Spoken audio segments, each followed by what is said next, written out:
हरे कृष्णा, राधे राधे। आप सभी को गीता क्लास में बहुत बहुत स्वागत है। ओम अज्ञानतिमिरन्धस्य ज्ञानञ्जनशलाकया चक्षुरुन्मिलितं येन तस्मै श्रीगुरुवे नमः। गुरुवे गौरचन्द्राय राधिकाय सदाय कृष्णाय कृष्णभक्ताय तद्भक्ताय नमो नमः। नमो विष्णुपादाय राधिकाय प्रियत्मने श्रीमद्भक्तिवेदान्त नारायणीति नामिने। श्रीकृष्णलीला कथने सुताक्षं औदार्य माधुर्य गुणयुक्तं वरं वरेण्यं पुरुषं महन्तं नारायणं तं शिरसा नमामि। श्रीचैतन्यमनुभीष्टं स्थापितं येन भूतले स्वयं रूपः कदा मह्यं ददाति स्वपदान्तिकम्। आजानुलम्बितभुजौ कनकावदातु सङ्कीर्तनकपित्रो कमलायताक्षो विशम्भरो द्विजवरो दुर्धरं पालो वन्दे जगत्प्रियकरो करुणावतारो। नमो महावदन्याय कृष्णप्रेमप्रदायते कृष्णाय कृष्णचैतन्याम्ने गौरत्विषे नमो। हे कृष्ण करुणा सिन्धो दीनबन्धो जगत्पते गोपीश गोपिकान्त श्रीराधाकान्त नमोऽस्तुते। तत्काञ्चन गौराङ्गी राधे वृन्दावनेश्वरी वृषभानुसुतदेवी प्रणमामि। हरिवाञ्छाकल्पतरुस्य कृपा सिन्धुभ्येव च पतितानां पावनेभ्यो वैष्णवेभ्यो नमो नमः। हरे कृष्णा कृष्णा कृष्णा हरे हरे, हरे राम राम हरे हरे। हरे कृष्ण कृष्ण कृष्ण हरे हरे, हरे राम राम हरे हरे। मैं सर्वप्रथम अपने परम आराध्यतम गुरुपाद पद्मनित लीला प्रविष्णु विष्णुपाद अष्टोत्तरशत श्री श्रीमद् भक्ति वेदांत नारायण सिंह महाराज के श्री चरणों में अनंत कोटि दंड प्रणाम करती हूँ। तत्पश्चात समस्त रूपानुगुरु परंपरा के चरणों में मेरा अनंत कोटि दंड प्रणाम। आप सबको मेरे यथा योग प्रणाम सिखाएं। हरे कृष्णा हरे कृष्णा। तो हम सभी श्रीमद् भगवद गीता का अध्ययन कर रहे हैं और हम 12वां अध्याय जिसका कि शीर्षक है भक्ति योग। भक्ति योग का जो सेक्शन है भक्ति योग का 8 से 12 जो अध्याय है, तो उसका हम अंतिम अध्याय भक्ति योग का हम अध्ययन कर रहे हैं। तो अभी तक हमने 9 श्लोक पूरे कर लिए थे, तो आज हम 10वां और 11वां लेंगे। तो 9वें श्लोक में भगवान कहते हैं, अगर तू मन को मेरे में अचल भाव से अर्पण करने में समर्थ नहीं है तो अभ्यास योग के द्वारा तू मेरी प्राप्ति की इच्छा कर।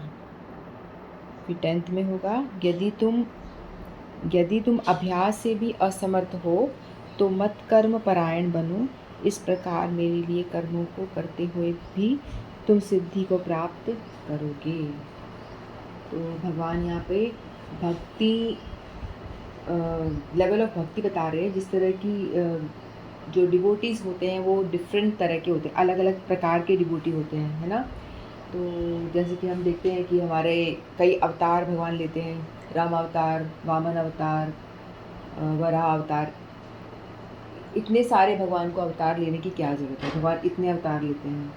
और भगवद गीता में भगवान ने योग बताए हैं, भक्ति की सीढ़ियाँ बताई हैं, कर्म योग, ज्ञान योग, अष्टांग योग, भक्ति योग, है ना। अलग अलग जो ये सोपान बताए हैं, स्टेजेस बताए हैं भक्ति के। तो ऐसा भगवान क्यों करते हैं? भगवान ऐसा इसलिए करते हैं क्योंकि भक्ति के लेवल्स होते हैं, क्योंकि हर एक जो व्यक्ति है एक जैसा नहीं होता, और उसकी जो भक्ति करने का लेवल है वो भी एक जैसा नहीं होता। उसकी श्रद्धा और समर्पण, श्रद्धा और भाव कभी हो सकता है कि राम जी की तरफ हो, किसी का हो सकता है कि वराह देव के ऊपर हो, किसी का शिव जी के तरफ हो, है ना। तो हर किसी का श्रद्धा जो है एक जगह केंद्रित नहीं होती, अलग अलग होती है।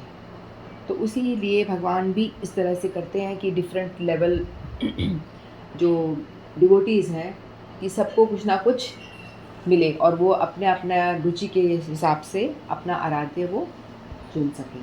तो इसीलिए भगवान ऐसा करते हैं। तो यहाँ पे भी भगवान ऐसा करते हैं कि जो डिफरेंट तरह के जो डिवोटीज़ हैं, भगवान किसी को भी छोड़ना नहीं चाहते कि सभी लोग के लिए कुछ ना कुछ है, कैसे आप भक्ति में प्रोग्रेस कर सकते हो। तो भगवान वो चीज़ यहाँ पे बता रहे हैं।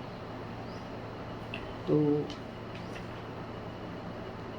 10th श्लोक हम लेते हैं पहले। अभ्यासे अपसमर्थोऽसि मत्कर्म परमो भव मदर्थमपि कर्माणि कुर्वन् सिद्धिम् अवाप्स्यसि। अभ्यासे अपसमर्थोऽसि मत्कर्म परमो भव मदर्थमपि कर्माणि कुर्वन् सिद्धिम् अवाप्स्यसि। यदि तुम भक्ति योग के विधि विधानों का भी अभ्यास नहीं कर सकते तो मेरे लिए कर्म करने का प्रयत्न करो, क्योंकि मेरे लिए कर्म करने से तुम पूर्ण अवस्था सिद्धि को प्राप्त होगे।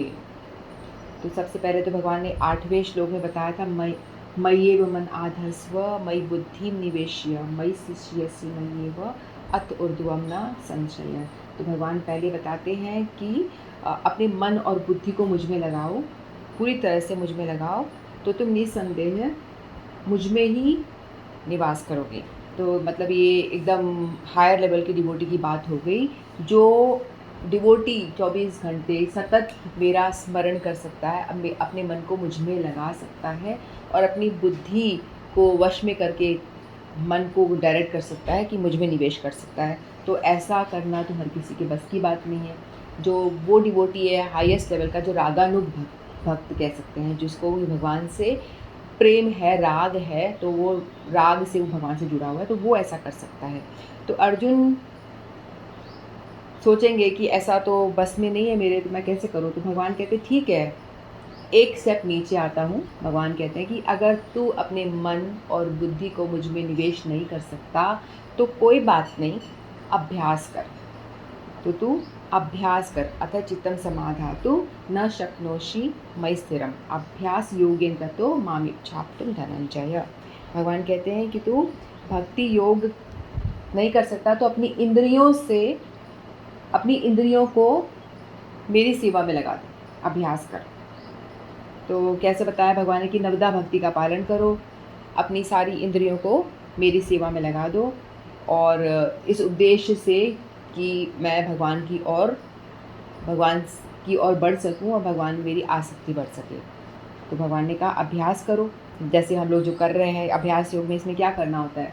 इसमें 4 नियम का पालन करो, 16 माला करो, है ना, गुरु की आज्ञा जो है उसके अकॉर्डिंगली चलो तुम, है ना। तो ये हम लोग जो कर रहे हैं, हमारा बेसिकली हमारा ये 9वां श्लोक हमारे लिए है। तो हम लोग अभ्यास करने का प्रयास कर रहे हैं, है ना। मन करे या ना करे, इसे करो, अभ्यास करो। तो लेकिन कुछ ऐसे भी डिवोटी हो सकते हैं जो बोले कि कुछ लोग कि भाई मुझसे तो अभ्यास भी नहीं होता, मैं क्या करूं? मेरे से तो ये माला वाला करना मेरे बस का नहीं है, ये भगवान के आगे दीपक लगाना, गीता पढ़ो, भागवत पढ़ो, ज़बरदस्ती से ये सब करना मेरे बस का नहीं, मैं अपनी इंद्रियों को इन सब काम में नहीं लगा सकता। तो भगवान कहते हैं कि ठीक है, तो एक लेवल और नीचे आ जाते हैं भगवान। ऐसे लोगों को भी भगवान छोड़ना नहीं चाहते। ठीक है, मैं तेरे लिए भी कुछ कहता हूँ, यदि तुम भक्ति योग की विधि विधानों का भी अभ्यास नहीं कर सकते तो मेरे लिए कर्म करने का प्रयत्न करो। फिर भगवान कहते हैं कि तू मेरे लिए काम कर। तो वो कैसे? तात्पर्य पढ़ते पहले। यदि कोई गुरु के निर्देशा अनुसार भक्ति योग के विधि विधानों का अभ्यास नहीं भी कर पाता तो भी परमेश्वर के लिए कर्म करके उसे पूर्ण अवस्था प्रदान कराई जा सकती है। यह कर्म किस प्रकार किया जाए उसकी व्याख्या 11वें अध्याय में 55वें श्लोक में 55th श्लोक में पहले से ही की जा चुकी है। मनुष्य में कृष्ण भावनावृत्ति प्रचार हेतु सहानुभूति होनी चाहिए। ऐसे अनेक भक्त हैं जो कृष्ण भावनावृत्ति प्रचार कार्य में लगे हैं, उन्हें सहायता की आवश्यकता है। अतः भले ही कोई भक्ति योग के विधि विधानों का प्रत्यक्ष रूप से अभ्यास न कर सके, उसे ऐसे कार्य में सहायता देने का प्रयत्न करना चाहिए। प्रत्येक प्रकार के प्रयास में भूमि, पूंजी, संगठन या श्रम की आवश्यकता होती है। जिस प्रकार किसी भी व्यापार में रहने के लिए स्थान, उपयोग के लिए कुछ पूंजी, कुछ श्रम तथा विस्तार करने के लिए कुछ संगठन चाहिए, उसी प्रकार कृष्ण सेवा के लिए भी उनकी आवश्यकता होती है। अंतर केवल इतना ही है कि भौतिक वाद में मनुष्य इंद्रिय तृप्ति के लिए सारा कार्य करता है, लेकिन यही कार्य कृष्ण की दृष्टि के लिए, कृष्ण भावनामृत के प्रचार के लिए कोई कार्यालय अथवा मंदिर निर्मित कराने में सहायता कर सकता है, अथवा यह प्रकाशन में सहायता पहुंचा सकता है।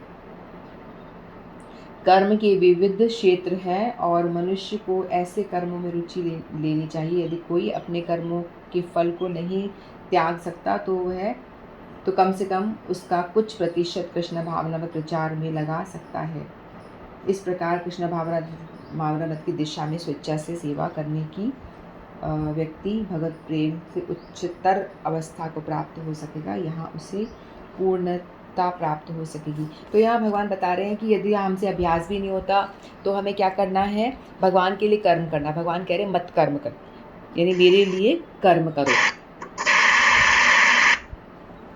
मेरे लिए कर्म करो। वो कैसे करना है? जो कर्म भगवत प्राप्ति के लिए भगवत आज्ञा अनुसार किए जाते हैं उसे मत कर्म कहते हैं। जो साधक इस प्रकार मत कर्मों के परायण है वे मत कर्म परम कहे जाते हैं। यानी भगवत आज्ञा के अनुसार जो शास्त्र में बताया है उसके अकॉर्डिंगली भगवत प्राप्ति के लिए जो किए जाते हैं। तो हम लोगों से भक्ति नहीं हो रही, अभ्यास भी नहीं हो पा रहा है। तो एक एग्जाम्पल समझते हैं कि एक व्यक्ति है, बहुत बिजनेसमैन है, ठीक है। वो आता है मंदिर में, कहता है, मंदिर में से जो प्रभु जी वगैरह वो कहते हैं कि आपको भजन करना है, माला करो, ये करो। कहते हैं कि मेरे पास ये सब फालतू कामों के लिए टाइम नहीं है, मैं कहाँ से माला करूँ, बिल्कुल टाइम नहीं है, मैं बड़ा बिजनेसमैन हूँ। मैं तो सुबह जाता हूँ, शाम को आता हूँ, 24 घंटे मेरा दिमाग और पूरा सब कुछ वहीं बिज़नेस को कैसे बढ़ाना है उसी में लगा रहता है, तो मेरे पास कतई टाइम नहीं है। तो ठीक है, तो तुम क्या कर सकते हो? ठीक है, मैं अभ्यास विभ्यास नहीं कर सकता, माला वाला मेरे बस की बात नहीं है, लेकिन मैं एक काम कर सकता हूँ, मैं आपके मंदिर में डोनेशन दूंगा, क्योंकि मैं जो कमाई कर रहा हूँ तो उसका कुछ परसेंटेज मैं मंदिर में दे देता हूँ, है ना। अपनी कमाई का कुछ हिस्सा मैं भगवान की सेवा में दे देता हूँ, यानी मंदिर निर्माण के कार्य में लगा दिया जाए। उसमें आपको कुछ करना नहीं है, मेहनत नहीं करना, अभ्यास नहीं करना, लेकिन आपने जो कमाया है उसका कुछ अमाउंट आप मंदिर के लिए दे दो। मंदिर में जो लोग रह रहे हैं उनकी सेवा के लिए, भगवान की डीटीज़ की सेवा के लिए, है ना, और फूल लाने के लिए, और इस तरह से कर सकते हैं। तो वो आपका जो धन है उस काम के लिए यूज़ हो रहा है, आपके भाव अच्छे हैं। यानी निष्काम कर्म करो, निष्काम कर्म करो, यानी कर्म आप कर रहे हो लेकिन उस कर्म का कुछ हिस्सा भगवान को देना, इस तरह से। या बगीचा लगा दो, है ना, भगवान के लिए बगीचा लगा दो, वहाँ पे फूल उगाओ, तुलसी पौधा उगाओ, उसको सींचन करो। डायरेक्ट पूजा नहीं हो रही, लेकिन इनडायरेक्ट से आप ये सब कर सकते हो। तो 11.55 में भगवान ने बताया था ना, मत कर्म कृन मत परमो मत भक्त संग वर्जित निर्वैर सर्वभूतेषु यस मामेति पांडव। भगवान बता रहे थे कि मेरे लिए कर्म करो, मेरे भक्त बन जाओ, संग वर्जित यानी कि आसक्तियों से, जो हमारी आसक्ति से हम जुड़े हैं उससे थोड़ा सा डिटैच होने का प्रयास करो, और जो लोग हैं भगवत भक्ति में नहीं रहते उनसे दूरी बनाओ, है ना। जो भगवान के भक्त हैं उनसे ही अटैचमेंट रहो, उनके साथ रहो, और जो ऐसा संग है जहाँ भक्त लोग नहीं है उनसे दूरी बनाओ, और अपना जो अटैचमेंट है उससे दूरी बना के रखो। फिर निर्वैर सर्वभूतेषु यस मामेति पांडव, इस तरह का जो भक्त है, जो सभी के लिए मतलब एक जैसी दृष्टि से देखेगा सबको, हर एक में भगवान का ध्यान करेगा, भगवान को ही दर्शन करेगा, तो इस तरह से वो व्यक्ति मुझ में ही निवास करता है, वो मेरा प्रिय है। तो मत कर्म परम भव, तो दो तरह से काम, एक तो प्रत्यक्ष होता है, एक अप्रत्यक्ष। भगवान के लिए जो कर्म करना है, एक प्रत्यक्ष कर सकते हैं, प्रत्यक्ष यानी डायरेक्ट भगवान की सेवा, भगवान की आरती, भगवान की पूजा, भगवान के लिए भोग बनाना, भगवान का मंदिर साफ करना, डायरेक्ट पूजा, भगवान से जुड़ा हुआ। फिर एक अप्रत्यक्ष जो हम बात कर रहे थे कि अपनी कमाई है वो दे दो, इस तरह से, वो अप्रत्यक्ष सेवा हो गई, है ना।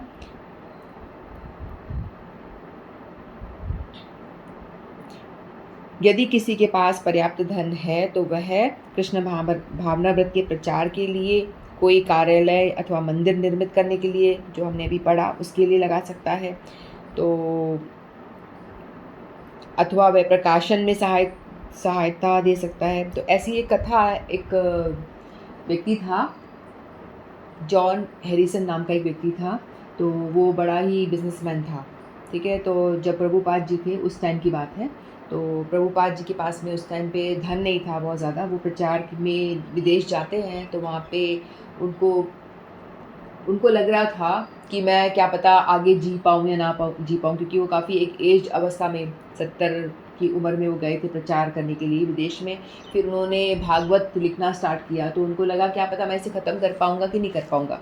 तो उनके मन में विचार आया कि जो भागवत का सार है 10वां अध्याय, यानी भगवान श्री कृष्ण की लीला कथा जो जहाँ आती है 10वें अध्याय में पूरा, तो उनको लगा कि मैं ये वाला अध्याय है, इसको कृष्णा बुक नाम की उन्होंने एक बुक प्रकाशित की कि यदि कोई व्यक्ति पूरी भागवत नहीं पढ़ सकता, यदि कृष्णा बुक को पढ़ लेता है तो उसको पूरी भागवतम का सार मिल जाता है, उसको पूरी भागवत पढ़ने का फल मिल जाता है। तो उन्होंने सोचा कि मैं पहले ये कृष्णा बुक को प्रकाशित कर देता हूँ। भागवत मान लो मैं बीच में कुछ हो जाता है मुझे, मैं पूरी भागवत नहीं भी कर पाता तो मेन जो सार है वो लोगों तक मैं दे जाऊँ। तो प्रभुपाद जी ने कृष्णा बुक को लिखा और उनको उसके प्रकाशन के लिए उनके पास इतना पर्याप्त पैसा नहीं था। तो वो धन तो चाहिए ना, हर काम के लिए धन चाहिए। बुक प्रकाश करना हो या कुछ भी मंदिर की सेवा हो, फूल खरीदना हो, प्रसाद बनाना हो, हर चीज़ के लिए पैसा लगता है, धन लगता है। तो वो व्यक्ति जॉन हैरिसन नाम का जो व्यक्ति था वो वहाँ आगे आया और उसने कहा कि प्रभुपाद जी, मैं भजन तो मुझसे होता नहीं, लेकिन मैं आपकी धन देकर के सेवा कर सकता हूँ। तो उन्होंने काफ़ी सारा धन दिया उनको और वो जो बुक थी कृष्णा बुक, उसको प्रकाशन में हेल्प करी और वो उनकी सेवा से वो जो कृष्णा बुक थी वो प्रकाशित हुई और वितरण हुई। तो प्रभुपाद जी उसको बहुत आशीर्वाद देते हैं और कहते हैं कि तुमने मेरा बहुत बड़ा काम करा, हेल्प करी और तुम्हें भक्ति मिले, ऐसा मैं आशीर्वाद देता हूँ, तुम्हें भक्ति बहुत मिले। तो एक शुद्ध वैष्णव यदि ऐसा आशीर्वाद देता है तो डेफ़िनेटली उसे भक्ति तो उन्हें अवश्य ही मिली होगी। और उसने क्या किया, सिर्फ़ अपनी कमाई में से कुछ धन भगवान की सेवा के लिए लगा दिया। तो भगवान की सेवा लगाने मात्र से ही प्रभुपाद जी कृपा, शुद्ध भक्ति कृपा मिली। और जब प्रभुपाद जी डेथ बेड पे थे, जब उनके अंतिम समय आ गया था, उस टाइम पे भी सुनने में आता है कि उन्होंने जॉर्ज हैरिसन जो व्यक्ति था, जिन्होंने एक बहुत ही महत्वपूर्ण काम करके प्रभुपाद जी की बहुत हेल्प करी थी, तो वो मरते टाइम पे भी उन्होंने अपने प्राणों को त्याग करते टाइम भी उनको इसको याद करा और उन्होंने कहा कि ये मेरी अंगूठी लो और उस व्यक्ति जॉर्ज हैरिसन को दे देना, क्योंकि उसने मेरी उस समय हेल्प की थी जब मेरे को बहुत ज़रूरत थी, मेरे पास आर्थिक तंगी थी।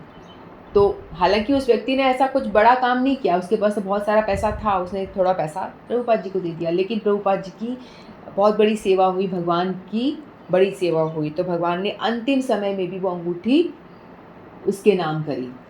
तो ये होता है मत कर्म परमा, यानी भगवान के लिए कर्म करना। डायरेक्ट अभ्यास नहीं कर पा रहे हो तो कोई बात नहीं, आप मेरे लिए कर्म करो। भगवान कहते हैं कि मेरे लिए कर्म करो, नहीं निष्काम कर्म योग करो। जो हमने भगवान नीचे कर्म योग की तरफ जा रहे हैं, अब निष्काम कर्म योग करो, यानी कर्म के फल का त्याग करो और कर्म करो और उसमें से कुछ यदि अपने लिए भी करते हो तो कुछ अपने भगवान के लिए दो। तो ऐसे ही एक और व्यक्ति यदि मंदिर में आ रहा है, बोलता है कि मुझसे नहीं होगा ये सब, सेठ हूँ मैं, बिज़नेस करना ये वो, तो थोड़ा पैसा लेके महीने के महीने में 25% अपना सैलरी का मैं दे दूँगा मंदिर में। तो इस तरह से वो देना शुरू कर दिया, लेकिन वो मंदिर में आके देगा तो उसको लगता है ना कि मेरे पैसों का क्या हो रहा है, क्योंकि व्यक्ति जो है पैसों से बहुत अटैच होता है। व्यक्ति अपने कर्म के फलों से बहुत ज़्यादा अटैच होता है ना? मैं ऐसा करूँगा तो मुझे क्या मिलेगा? मैंने ये करा तो मुझे रिटर्न क्या मिलेगा? बहुत ज़्यादा होता है। तो कर्म फल से बहुत ज़्यादा अटैचमेंट होता है। तो कर्म फल बेसिकली होता क्या है? पैसा। तो व्यक्ति अपने पैसों से बहुत ज़्यादा अटैच होता है, तो इसलिए जो चीज़ से हम ज़्यादा अटैच है उसको छोड़ना चाहिए, उसी का ही दान करना चाहिए। उसी का दान करेंगे तो उससे क्या होगा, हम पवित्र होंगे और हमारी कुछ सुकृतियाँ बनेगी भगवत भक्ति की ओर बढ़ने की। तो इस तरह से कृष्ण भावना मत में वो व्यक्ति पैसा लगा रहा था। फिर लगाते-लगाते रूप मंदिर आता है हर महीने, फिर आके पूछता है कि देखता है कथा कीर्तन चल रहा है, थोड़ा बहुत श्रवण कर लेता है कभी-कभार, कुछ-कुछ कानों में घुसता है उसके और घुसते-घुसते फिर क्या होता है, धीरे-धीरे उसका थोड़ा-सा अटैचमेंट और बढ़ जाता है। फिर एक दिन पूछ लेता है, अच्छा बताओ क्या करते हो आप लोग? कैसे माला-वाला करते हो? क्या-क्या करना होता है? करते क्या हो आप लोग? तो वो बता दे, प्रभु वगैरह जो होते हैं मंदिर के पंडित, पुजारी बताते हैं कि देखो आपको 2 माला कर लिया करो आप, ज़्यादा कुछ नहीं करो तो। ठीक है, थोड़ा भगवान को भोग लगा के खा लिया करो, ज़्यादा कुछ नहीं करो तो। तो उसने कहा ठीक है इतना तो कर लूँगा, ज़्यादा नहीं होगा। तो वो घर जाके उसने भोग लगाना स्टार्ट कर दिया। फिर उसने चलो 2 माला स्टार्ट कर दी, यानी मिनिमम से स्टार्ट करा। सबसे पहले अपनी धन लगाया उसने, निष्काम कर्म करने का प्रयास करा, कर्म का फल भगवान को दे देना। कर्म को तो छोड़ नहीं सकता वो, लेकिन कर्म का फल भगवान को देना शुरू कर दिया। फिर धीरे-धीरे वो थोड़ी-थोड़ी देर भक्ति से जुड़ना शुरू हो गया।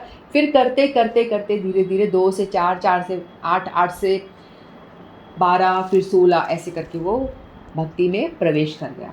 फिर उसको कोई मतलब नहीं है ज़्यादा कि मुझे जो प्रायोरिटी मेरी हो गई भगवान की भक्ति, और मेरा बिज़नेस मेरा जीवन उपार्जन का साधन।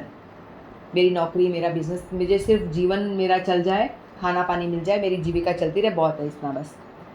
ज़्यादा प्रॉफ़िट मिले या ना मिले, मतलब नहीं है। अब मेरा मेन मोटिव हो गया, उस व्यक्ति का मेन मोटिव हो जाता है भजन करना, क्योंकि उसको समझ में आ गया कि सबसे इम्पोर्टेंट काम तो भजन करना ही है। ये जीवन हमें मिला है, इसका सबसे मेन उद्देश्य तो है कि भक्ति करो भाई, भजन करो और इस जन्म मृत्यु के चक्कर को काट के निकल जाओ। सबसे मुख्य उद्देश्य तो यही है।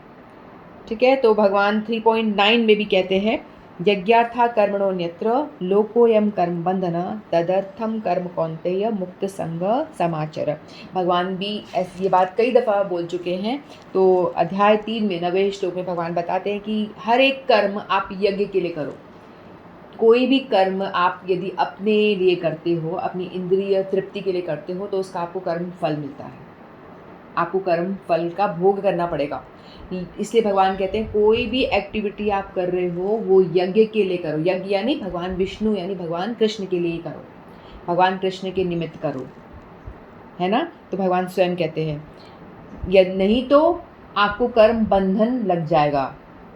अपने लिए आप खाना बनाओगे और खा लोगे तो आपको उसका कर्म का फल मिलेगा। एक और श्लोक है, यज्ञ शिष्टाशिने शंतो मुच्यन्ते सर्वकिल्बिषे भुंजते ते तदम पापा ये पचन्त्यात् कारणात्। हमने ये भी श्लोक पढ़ा था। जो व्यक्ति अपने लिए खाना बनाता है वो पाप खाता है, वो पाप को ही पकाता है, पाप को ही खाता है। ठीक है, तो इसलिए हम लोगों को, जो भी हम लोग जुड़े हैं, हमारा भाग्य थोड़ा उदय हुआ है कि हम भगवत चर्चा सुन पा रहे हैं, भगवान के विषय में जान पा रहे हैं, तो हम पे भगवान की बड़ी ही कृपा है। मानना चाहिए कि हम पे भगवान पे बहुत ज़्यादा कृपा है, जो हमको गीता जी में हम खुद से प्रवेश कर रहे हैं अपनी इच्छा से। तो जो व्यक्ति भोजन बना के खाता है, एक साधारण हम देखते हैं ना कि कोई व्यक्ति खाना बनाता है, बना के खुद खा लेता है, तो वो व्यक्ति डायरेक्ट पाप खा रहा है, क्योंकि एक रोटी बनती है ना उसमें भी कितना पाप मिला होता है। आप इसका विचार करके देखो। आप लोग तो जो जुड़े, मुझे लगता है आप सब भोग लगाते होंगे, जो नहीं लगाता है वो ज़रूर लगाना। इस श्लोक को मैं फिर से एक बार एक्सप्लेन कर देती हूँ कि एक रोटी जो बन रही है उसको खेत में उगाया गया, उसमें काफ़ी सारे कीटनाशक डाले गए, कई सारे जीवों की हत्या हुई, फिर कटाई के टाइम पे भी कई जीव मर गए, है ना। फसल की कटाई के टाइम पे फिर वो गेहूँ आया, फिर वो चक्की में पिसा तो उसमें कई भ्रूण यानी कई जीव फिर मर गए। फिर उसको आटे में, उसमें जो आटा पिसा उसके अंदर उन जीवों की हत्या शामिल हो गई, है ना। इस तरह से जब तक वो रोटी आपके घर तक आई, आपके घर में आई, फिर आपने आटा गूंदा, उसमें भी कई, हवा में भी कई जीव कीटाणु होते हैं, मर जाते हैं, जो अदृश्य हमें दिखते ही नहीं है। फिर पिसता है वहाँ पे भी मर जाते हैं ना। फिर वो रोटी को जब आग में सेका गया तो अग्नि में भी कई सारे जीव जंतु होते हैं जो मर जाते हैं। तो इस तरह से वो एक रोटी जब तक आपके टेबल पे आई तो उस रोटी के अंदर बहुत सारा पाप मिश्रित हो गया। आप कहोगे ये तो रोटी है, नॉन वेजिटेरियन थोड़ी हम खा रहे हैं, तो हम एक वेजिटेरियन सात्विक खाना साफ़ सुथरे ढंग से हमने बनाया है, हाथ धोकर बड़ी तरीके से सफाई के साथ एक रोटी बनाई है, लेकिन नहीं, तो भी वो एक रोटी जो हमें साफ़ सुथरी दिख रही है उसके अंदर बहुत सारा पाप मिला हुआ है, क्योंकि वो कैसे बनी है, किस तरह से अनाज उगाया गया है, उस अनाज को उगाने में कितना पाप हुआ है, कितने कीटनाशकों को मारा गया है, तो कितने जीवों की हत्या उस रोटी के अंदर आ गई है, जो हमें पता ही नहीं है, हम सोचते नहीं। तो हम चाहते हैं कि वो रोटी हम खाएं और हमें कोई पाप ना लगे, तो इसके लिए भगवान ने उपाय बताया है भगवद गीता में। यज्ञ शिष्टाशिने शंतो मुच्यन्ते सर्वकिल्बिषे। भगवान कहते हैं कि वो व्यक्ति यदि यज्ञ के लिए नहीं बनाता तो वो पाप ही खाता है। तो हम लोगों को हर एक भोजन, एक एक चीज़ जो हमारे मुंह में जा रहा है उसको भगवान को ऑफ़र करना, बस इतना सा। वो रोटी आपकी टेबल पे, वो खाना जब तक है, जब तक वो आप अपने लिए बना रहे हो, लेकिन वो आप भगवान के लिए बना रहे हो भोग, वो भगवान को ऑफ़र हो, उसको बना करके आप भगवान के पास थाली रख दीजिए बस। और थाली में एक तुलसी पत्ता रख दीजिए, सब्जी में, रोटी में, मिठाई में, जो भी आप भगवान को ऑफ़र कर रहे हो उसके अंदर एक तुलसी का पत्ता रख के भगवान के पास रख दो और भगवान को कहिए, भगवान आप ग्रहण करिए, मैं पाऊँ उससे पहले आप पा लीजिए, फिर मैं आपका उच्चिष्ट यानी आपकी जूठन हम सब पाएंगे, तो वो हो जाएगा प्रसाद। तो मैंने बताया था एक दफ़ा हमारे गुरुजी को बोला कि आपने खाना खा लिया? गुरुदेव कहते हैं खाना मैंने कभी नहीं खाया, मैं खाना आज तक नहीं खाया, आज तक मैंने खाना नहीं खाया। तो वो व्यक्ति हैरान, क्या बोल रहे हो खाना नहीं खाया? बोलते हाँ, मैंने आज तक कभी खाना नहीं खाया, मैंने सिर्फ़ और सिर्फ़ प्रसाद पाया है। यानी जो भी कुछ बना, भगवान को जो ऑफ़र नहीं हुआ वो मैंने नहीं पाया। चाहे बाज़ार से दूध लाओ तो भी मैंने भगवान को दिया पहले, पानी पी रहा हूँ या पी रहे हैं हम लोग तो हमको भगवान को ऑफ़र करना। तो एक-एक चीज़ जो भी भगवान को अर्पित की गई वही पाया है मैंने। यानी खाना हम बना रहे हैं वो यज्ञ के लिए बना रहे हैं, अपने लिए नहीं। तो वो खाना नहीं है, वो प्रसाद। तो गुरुदेव कहते हैं कि मैंने हमेशा प्रसाद ही पाया है, खाना तो मैंने कभी खाया ही नहीं। तो हम लोगों को भी खाना नहीं खाना है, हम लोगों को भी प्रसाद पाना है और हमें कभी भी खाना नहीं बनाना है, हम लोगों को भोग बनाना है। तो इस चीज़ का ध्यान सबको रखना है जो लोग जुड़े हुए हैं। तो भोग बनाएं और भगवान को ज़रूर ज़रूर अर्पित करें। कुछ भी बिना भोग लगाए खाएंगे तो उसका कर्म फल जितना उसमें पाप मिला है वो सारा हमें भोगना पड़ेगा। और गीता पढ़ के ज्ञान हो गया, समझ में आ गया तो भाई हो जाओ सावधान, सारे हो जाओ सावधान।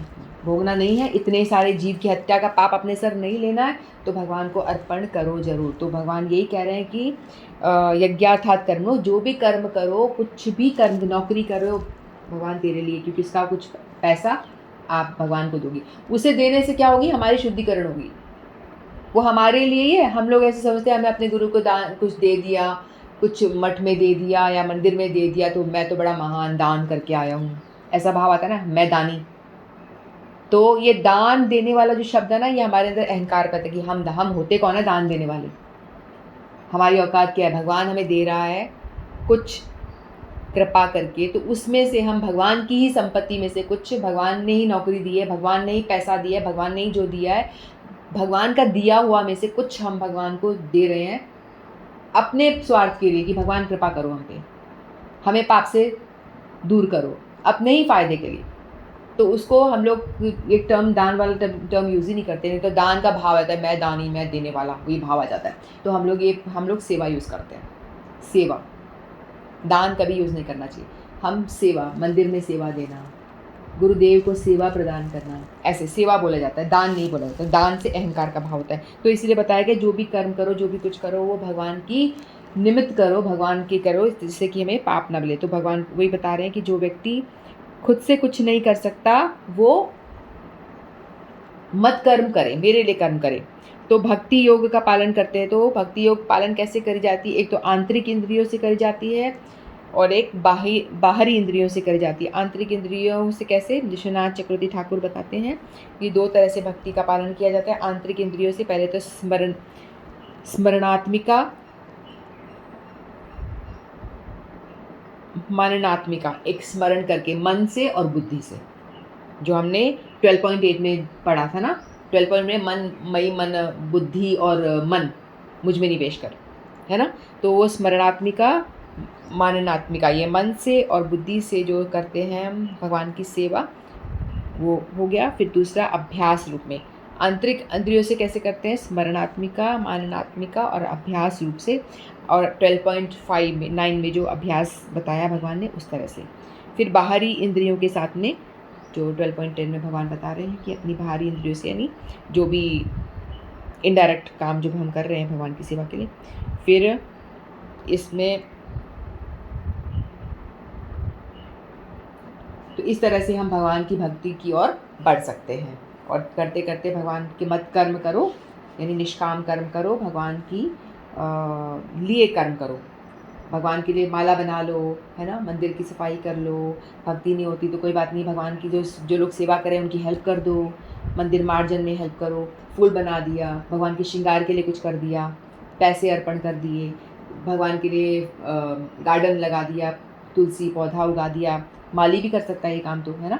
तो ऐसी-ऐसी छोटी-छोटी सेवाएँ करके हम भगवान की मत कर्म, भगवान के कर्म से जुड़ सकते हैं। फिर हम नेक्स्ट श्लोक लेते हैं।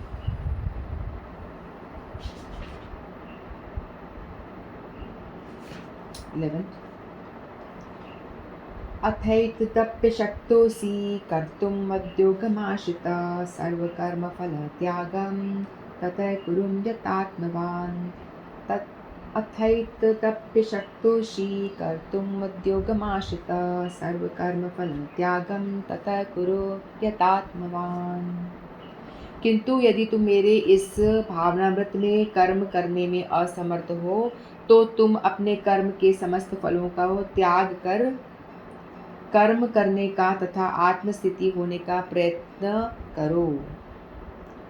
हो सकता है कि कोई व्यक्ति सामाजिक, पारिवारिक या धार्मिक कारणों से या अन्य अवरोधों के कारण कृष्ण भावनामृत के कार्यकलापों के प्रति सहानुभूति तक दिखा पाने में असक्षम है। तो भगवान जैसे इससे पहले मैं बोला कि तुम मत कर्म करो, मेरे लिए कर्म करो, है ना? तो हो सकता है कि घर में किसी की ऐसी परिस्थिति हो, भाई पैसा ना देने दे, नहीं कोई ज़रूरत नहीं है मंदिर में पैसा देने के लिए, फालतू काम है, क्यों हम अपनी कमाई दे दें। लोगों के मन में ये, लोगों को इसका गूढ़ रहस्य तो समझ में नहीं आता कि देने से भला हमारा ही होगा, हमारा धन शुद्ध हो जाएगा। हमारा धन जो हमने कमाया है, ऐसे वैसे करके भी कई लोग कमाते हैं, है ना? तो उनका धन शुद्ध करने के लिए, अपने धन को पवित्र करने के लिए हमें ज़रूर देना चाहिए थोड़ा बहुत पैसा, और योग्य व्यक्ति को देना होता है। ऐसा नहीं कि हम कहीं पे भी दे दें। जैसे अभी जगन्नाथपुरी का हुआ आया था, है ना? उसमें हमें दान करना चाहिए। तो मैंने अपनी बेटियों से ज़बरदस्ती से करवाया है। करो, वो तो खुद से करते हैं, खैर मतलब उनको बोलना पड़ता है कि आप यहाँ कर दीजिए दान। तो दोनों से मैंने, भैया तुम, भगवान आपको दे रहा है तो इसमें से अपनी कमाई को शुद्ध करने के थोड़ा पैसा आप अपनी इच्छा अनुसार दान करें। तो वहाँ मैंने उन्हें बोला था करने के लिए, वहाँ करो। अपने गुरुवर्गों को दो, ज़रूर दो, क्योंकि उससे अपना खुद का भला है। हम किसी और का भला तो क्या करेंगे, हमारे गुरु का तो हम क्या भला कर सकते हैं, लेकिन अपनी कमाई को शुद्ध करने के लिए ज़रूर देना चाहिए। महीने में नहीं, महीने में देने की बात कही है, लेकिन महीने में नहीं तो कम से कम जब जब मिले हम तब तब तो अवश्य ही दें। उससे अपना ही परमात्मा सुधरता है।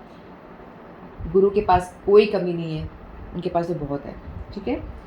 तो इसलिए यदि किसी घर में ऐसी स्थिति है वो ना देने दें, तो क्या करो, ऐसा कुछ काम ना करने दे भगवान के लिए, मत परम जो भगवान के लिए काम है वो नहीं करने दे। तो यदि वह अपने इस प्रत्यक्ष रूप से कार्यकलापों के प्रति जोड़ लें तो हो सकता है कि पारिवारिक सदस्य विरोध ना करें या अन्य कठिनाइयाँ खड़ी ना हों। जिस व्यक्ति के साथ ऐसी समस्याएं लगी हों उसे यह सलाह दी जाती है कि वह अपने कार्यकलापों से संचित फल को किसी शुभ कार्य में लगा दे। ऐसी विधियाँ वैदिक नियमों में वर्णन ऐसे अनेक यज्ञों तथा पुण्य कार्यों अथवा विशेष कार्यों के वर्णन हुआ है जिसमें अपने पिछले कार्यों के फलों को प्रयुक्त किया जा सकता है, जिससे मनुष्य धीरे धीरे ज्ञान के स्तर तक उठ सकता है। ऐसा भी पाया गया है कि कृष्ण भावनामृत के कार्यकलापों में रुचि न रहने पर भी जब मनुष्य किसी अस्पताल या सामाजिक संस्था को दान देता है तो वह अपने कार्यकलापों की गाढ़ी कमाई का परित्याग करता है। यहाँ पर उसकी भी संस्तुति की गई है, क्योंकि अपने कार्यकलापों के फल के परित्याग के अभ्यास से मनुष्य क्रमशः अपने मन को स्वच्छ बनाता है और उस विमल मनस्थिति में वह कृष्ण भावनामृत को समझने में समर्थ होता है। कृष्ण भावनामृत किसी अन्य अनुभव पर आश्रित नहीं होता, क्योंकि कृष्ण भावनामृत स्वयं मन को विमल बनाने वाला है। किंतु यदि कृष्ण भावनामृत को स्वीकार करने में यदि किसी प्रकार का अवरोध हो तो मनुष्य को चाहिए कि वह अपने कर्म फल का परित्याग करने का प्रयत्न करे। ऐसी दशा में समाज सेवा, समुदाय सेवा, राष्ट्र सेवा, देश के लिए उत्सर्ग आदि कार्य स्वीकार किए जा सकते हैं। इससे एक दिन मनुष्य भगवान की शुद्धि प्राप्ति हो सके। श्रीमद् भगवद गीता में कहा गया है, यतः प्रवृत्तिर्भूतानां, यदि कोई परम कारण के लिए उत्सर्ग करना चाहे तो भले ही वह यह ना जाने कि वह परम कारण कृष्ण है, फिर भी वह क्रमशः यज्ञ विधि के जाएगा कि वो परम कारण कृष्ण ही है।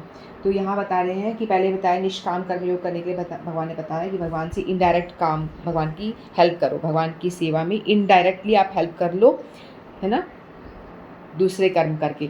लेकिन यहाँ बता रहे हैं कि इसमें यदि वो कर्म भी कोई करने ना दे, आपके घर में ऐसी स्थिति हो कि आप ना कर पाओ, तो इसमें लोगों का ज़्यादा ऐसा होता है ना कि क्या भगवान को क्या दान देना, क्यों मंदिर बनाना, ऐसा ज़्यादातर आप सुनने में मिलेगा। मंदिर क्यों बनाना है भाई, भगवान को क्या ज़रूरत है, लोगों की सेवा करो, गरीब लोग बैठे हैं उनकी सेवा करो, उनके लिए अनाथ आश्रम बनाओ, उनके दवाई दिला दो, उनका ये काम कर दो। ऐसा होता है ना समाज सेवा, ज़्यादातर लोगों को आप देखोगे तो यही बात करेंगे वो लोग, समाज सेवा करो, वो ज़्यादा इंपॉर्टेंट है। समाज सेवा कर दी मतलब हो गई भगवान की भक्ति, लेकिन ऐसा नहीं है समाज। लेकिन यदि आप इस लेवल से नीचे नीचे नीचे आते जा रहे हो, पहले भगवान ने बोला मुझ में मन और बुद्धि रमाओ, नहीं होता नीचे आ जाओ भैया, अभ्यास करो, ये वैदिक भक्ति का पालन करो, विधि विधान का पालन करो शास्त्र अनुसार, और भगवान का प्रेम मिल जाए उस उद्देश्य से विधि विधान का पालन करो। एक दिन मेरा मन लगेगा माला करने में, आज मैं ज़बरदस्ती माला कर रही हूँ, मुझे मन नहीं हो रहा,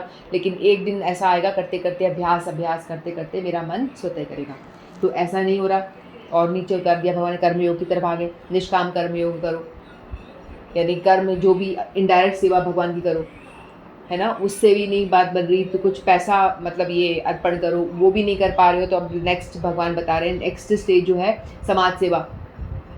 कई लोग होते हैं ना, समाज की सेवा करो, राष्ट्र की सेवा करो, ये ज़्यादा इम्पोर्टेंट है, समाज सेवा, राष्ट्र सेवा, तो ये ज़्यादा इम्पोर्टेंट है। तो भगवान कह रहे हैं कि ठीक है, वैसे यहाँ पे बताया गया ये सेवा है, लेकिन इससे भी ज़्यादा अच्छी सेवा है। तुम देखो, एक एग्जाम्पल देके समझो। एक व्यक्ति है, ठीक है, गरीब व्यक्ति है, उसको आप खाना दे दोगे, कपड़ा दे दोगे, दवाइयाँ दिला दोगे, सब कुछ कर दोगे, ठीक है, तो आपने चलो आजीवन आपने उसकी हेल्प करी, गरीब व्यक्ति की आपने आजीवन उसको कपड़ा, खाना, ये सब दिला दिया, लेकिन जब तक शरीर है तब तक आपने उसकी सेवा करी। लेकिन उसके जो शरीर, उसका शरीर खत्म हो गया, लेकिन वो जीव का अस्तित्व खत्म हुआ नहीं। वो जीव जो है नेक्स्ट किसी और बॉडी में जाएगा, फिर दोबारा वहाँ जानवर बन गया मान लो, तो आपने कैसे उस जीव की हेल्प करी?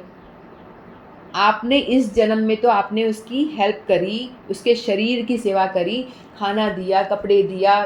कोई भी गरीब को आप कुछ भी हेल्प कर रहे हो, कोई भी जानवर की हेल्प कर रहे हो, किसी की भी हेल्प कर रहे हो, तो आप बहुत अच्छा कर रहे हो, कुछ ना से तो कुछ बेटर कर रहे हो, पुण्य का कार्य कर रहे हो, आपको स्वर्ग की प्राप्ति भी होगी, ठीक है, पुण्य का काम कर रहे हो। और अपनी कमाई में से कुछ ऐसा निकालने से क्या होता है, व्यक्ति का चित्त शुद्धि होती है, क्योंकि कोई अपनी कमाई को ऐसे छोड़ नहीं पाता है, मेहनत से कमाया हुआ पैसा नहीं छूटता।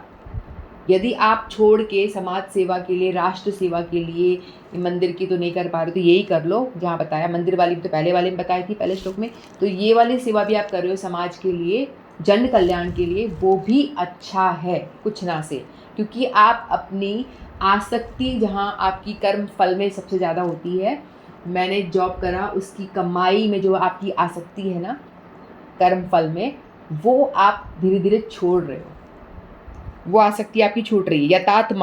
यतात्मान का मतलब है मन, बुद्धि, इंद्रियों पर नियंत्रण प्राप्त करना। भगवान कह रहे हैं ना, यतात्मान मतलब आत्मस्थिर, मन, बुद्धि, इंद्रियों पर नियंत्रण। वो जो आप अपनी मन बुद्धि उस पर नियंत्रण करके अपनी कमाई को दे रहे हो सेवा के लिए।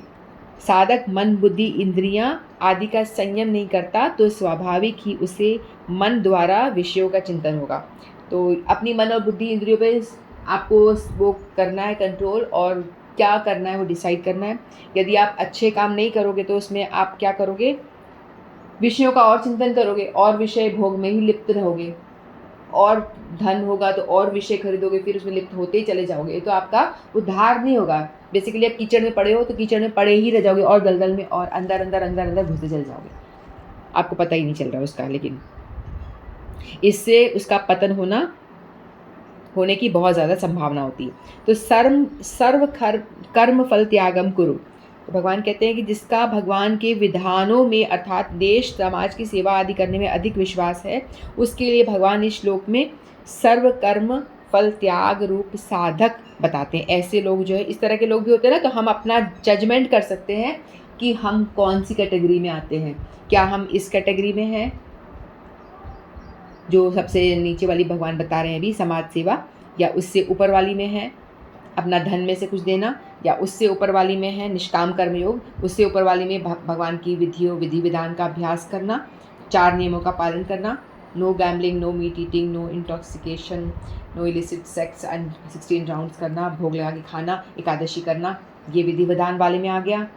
भागवत गीता पढ़ना, विधि विधान वाले में हम कहाँ स्टैंड कर रहे हैं अपने आप को जज कर सकते हैं। और सबसे ऊपर वाली स्थिति, हमेशा मन में भगवान, बुद्धि में सदैव भगवान ही भगवान बैठे रहते हैं, रागानुभक्त, वो तो बड़ा मुश्किल है।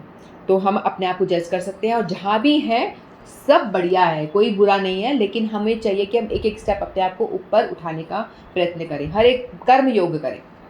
कर्म अपने लिए होता है कर्म योग, जो भगवान से जुड़ना है वो कर्म योग। तो हम कर्म योग, हर एक कर्म भगवान से जुड़ने के लिए करें तो कर्म योग होगा वो, है ना।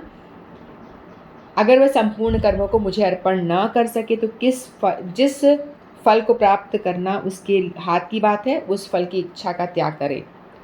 तो कर्म फल का त्याग करके सर्व कर्म का यज्ञ, दान, तप, सेवा और वर्णाश्रम के अनुसार जीविका तथा शरीर निर्वाह के लिए किए जाने वाले शास्त्र विहित कर्म संपूर्ण कर्मों का वाचक है। तो ये यज्ञ कर, दान, तप, ये सब करना है ना, इसका फल सब कुछ भगवान के लिए अर्पण करना है। तो मैं जैसे बता रही थी, जो व्यक्ति के लिए कर्म कर रहा है लेकिन उसकी आत्मा के लिए कुछ नहीं हुआ है ना, तो जो भक्ति योग का पालन करता है वो देखा जाए तो एक जन्म के लिए उसने हेल्प करी, लेकिन नेक्स्ट लाइफ में बेचारा का पतन हो गया, वो फिर वापस जानवर बन गया, उसका पतन हुआ। लेकिन जो भक्त होता है वो सबसे ज़्यादा हेल्प करता है। गुरुदेव का लेक्चर मैं सुन रही थी, वो अपने जिन्हें बता रहे थे कि मेरे और भी भाई हैं, जो मेरे दूसरे भाई हैं उन्होंने मेरे माता पिता के साथ रह के उनकी सेवा कर रहे हैं, और मेरे ऊपर ऐसा आरोप है कि मैंने अपने माता पिता का त्याग कर दिया और मैं चला गया, मैं मठ में आ गया, माता पिता का अपने पति पत्नी और घर परिवार का सर्वथा त्याग करके मैं आ गया इधर, लेकिन तो भी मैं अपने माता पिता की सेवा कर रहा हूँ, तो भी मैं अपने माता पिता की सबसे ज़्यादा सेवा मैं ही कर रहा हूँ, ऐसा वो कहते हैं। क्योंकि कोई भी एक परिवार में भक्त बन जाता है तो उसकी 21 पीढ़ियाँ तर जाती हैं, ऐसा बताया जाता है। तो इसलिए वो भगवान जो वो सेवा कर रहे हैं भजन करके, तो उनकी जो उनसे जुड़े हुए लोग हैं वो तो ऑटोमेटिक तर जाएंगे। आप भक्त हो तो आपसे जुड़े हुए 21 पीढ़ियाँ, जो कनिष्ठ भक्त होता है उसकी 7 पीढ़ियाँ भी तर जाती हैं। जो कनिष्ठ भक्त बताया गया, एकदम छोटा निम्न जो एंट्री करी है भक्ति में, उसकी भी 7 पीढ़ियाँ तर जाती हैं, और जो अच्छे लेवल का भक्त है उनकी तो 21 पीढ़ियाँ तर जाती हैं। तो इतना क्यों, वो कैसे होता है? वो इस तरह से होता है क्योंकि एक भक्त के सामने आप रहोगे, कोई घर में एक भक्त है तो उसके पास कैसी चर्चा होगी? भजन ही की बात करेगा ना, भक्ति की बात करेगा, भजन कर भाई, माला कर भाई, ये कर, यही बातें करेगा हमेशा, यही चर्चा होगी ना। यदि वो बाहर भी चला जाता है, किससे बात करेगा तो ऐसी ही चर्चा होगी, भगवत चर्चा ही करेगा। मच्चिता मदगत प्राणा, हमने श्लोक पढ़ा था। तुष्यंती च रमणती च, हमेशा भगवान की बातें करके उसको आनंद आता है, भगवान के विषय में ही बातें करता है। तो भक्त होता है तो घर के ऐसा माहौल बन जाता है कि आस पास जो आपके भक्त परिवारजन है उनको भी भक्त वो बना ही देता है। धीरे धीरे करके ऐसी चर्चा करेगा, ऐसी बात करेगा कि वो धीरे धीरे वो सारे भक्त बन ही जाते हैं, आज नहीं तो कल। तो इस तरह से वो एक प्रैक्टिकल हम देख सकते हैं। और वैसे भी भगवान कंसिडर करते हैं कि उनकी 7 पीढ़ी को तारते हैं, उनके माता पिता को जरूर पहले देखेंगे, भाई तुमने ऐसा पुत्र जना जो इतने सारे लोगों को भगवत मार्ग पे लेके जा रहा है, तो तुम्हारे माता पिता कल्याण नहीं होगा क्या? भगवान उनसे पहले उनका उद्धार करेंगे, उनको भगवत धाम पहुँचाएंगे। तो उनके जो भाई थे वो तो शरीर का ध्यान रख रहे हैं, उन्हें खाना खिला रहे हैं, कपड़े ला के दे रहे हैं, सेवा कर रहे हैं, हाथ पैर सब रोग वोग देख रहे हैं, उनका चिकित्सा वगैरह। लेकिन गुरुदेव ने ऐसी सेवा करी है भजन करके कि उनके माता पिता डायरेक्ट उन्होंने भगवत धाम पहुंचा दिया कि दोबारा जन्म मृत्यु का चक्कर पड़े ही ना। तो इसीलिए कह रहे हैं कि जो भक्त होता है वो सबसे ज़्यादा सेवा करता है, लोक कल्याण का काम करता है, क्योंकि वो शरीर का नहीं, वो आत्मा का पोषण करता है। और आत्मा को आत्म जागृतता यदि हो जाती है तो भक्ति मार्ग पे यदि कोई चल पड़ता है तो इससे बड़ी सेवा कोई हो ही नहीं सकती, क्योंकि वो शरीर भी उसका पल जाएगा और उसकी आत्मा भी ऊँची उनकी चेतना ऊँची उठेगी और नेक्स्ट लाइफ भी उसको अच्छा ही योनि मिलेगा। कुछ ना तो मनुष्य तो अवश्य बनेगा, उसका पतन नहीं होगा। ठीक है? तो इस तरह से भगवान बताते हैं कि किस तरह से यदि तुम ये नहीं कर सकते हो तो ये करो, अभ्यास मेरे में मन रमाओ, बुद्धि रमाओ, नहीं होता तो अभ्यास का मार्ग को अपनाओ, ये भी नहीं होता तो निष्काम कर्म योग करो और कर्मों का फल त्याग दो और ऐसा कर्म करो। फिर वो भी नहीं होता तो सकाम कर्म करो, सकाम कर्म जैसे समाज सेवा यही करो, ये भी बहुत अच्छा है। अपना धन तुम समाज सेवा के लिए, लोक सेवा के लिए, जन सेवा के लिए लगाओगे, हॉस्पिटल खुलाओगे, प्याऊ खुलाओगे, यानी पुण्य वाला काम भी करोगे तो भी बहुत अच्छा है। क्योंकि अपनी मेहनत की कमाई को यदि आप सेवा में लगाते हो तो धीरे धीरे आपका शुद्धिकरण होता है। शुद्धिकरण होते होते जहाँ शुद्ध होगा हृदय तो वहीं पे भक्ति देवी वास करेगी। तो धीरे धीरे आप भक्ति मार्ग की ओर आगे बढ़ोगे ही बढ़ोगे। तो भगवान क्रमशः कैसे एक व्यक्ति का विकास हो, चाहे वो किसी भी स्टेज में हो, तो भगवान सभी को इंक्लूड कर रहे हैं। या और कुछ भी नहीं होता, तुमसे भजन भाव नहीं होता तो इतना ही कर लो कि आते जाते मुझे प्रणाम कर लो। इतना तो कर सकते हो ना। चलो तुमसे भजन नहीं हो रहा, माला नहीं हो रही, कोई बात नहीं, तुम जब जब भगवान के सामने से गुजरो, भगवान की तस्वीर जहाँ जहाँ देखो उनको प्रणाम करो। तो इससे भी तुम्हारी भक्ति का बिगिनिंग हो जाता है। जहाँ भगवत भक्त देखो उन्हें प्रणाम करो, है ना। मंदिर जाओ, प्रणाम करो, परिक्रमा करो, ऐसे ऐसे करके भी भक्ति में भगवान कह रहे हैं कि हर किसी को आगे बढ़ने का भगवान अवसर प्रदान कर रहे हैं। किसी को भी छोड़ेंगे नहीं, जो जैसा भी है, जिस भी स्थिति में है, वहीं से भजन शुरू कर दो। तो आज हमारे 2 श्लोक पूरे हुए। 10वां और 11वां वांछा कल्कर वैसे के पास नहीं बचा पतितानां पावनेभ्यो नमो नमः। श्रीमद् भगवद गीता की जय, आप सभी की जय। हो सकता है मैं आपको समझा पाई हूँ। हरे कृष्णा।